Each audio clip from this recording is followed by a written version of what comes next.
Mayor at Vice Mayor ng Tobias Fournier Antique nagtalo dahil sa food packs.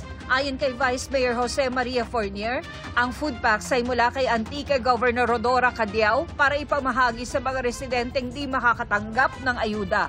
Pero hinarang daw sila ng grupo umano ng alkalde. Doon nagsimula ang kanilang hindi pagkakaintindihan na nauwi pa sa panununtok. Depensa naman ni Mayor Ernesto Tahan Langit III, hindi umano nasunod ang proseso sa pamamahagi ng food packs, kaya ito pinigilan. Wala rin daw permiso mula sa ahensya ang pagpapalabas ng mga ito.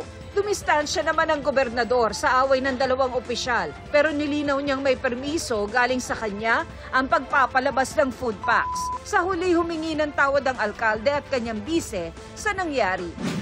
Murang NFA rice, posibleng maibalik sa merkado sa Hunyo ayon kay House Speaker Martin Romualdez. Yan ay kung maamyendahan ng rice tarification law kung saan nakasaad na pang buffer stock lang ang NFA rice. May 25 itong target maipasa sa Kamara.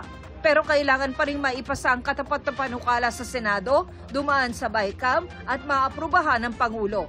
Rekomendasyon ng ilang kongresista, ibalik sa National Food Authority o NFA ang pagbebenta ng bigas sa mga palengke. Makatutulong na raw ito sa mga magsasaka, makakabenepisyo pa ang mga mamimili.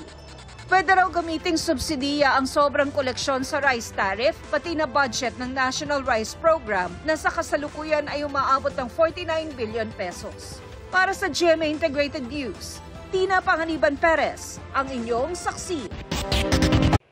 Mga kapuso, sama-sama tayong maging saksi. Mag-subscribe sa GMA Integrated News sa YouTube at para sa mga kapuso abroad, samahan niyo kami sa GMA Pinoy TV at sa www.gmanews.tv.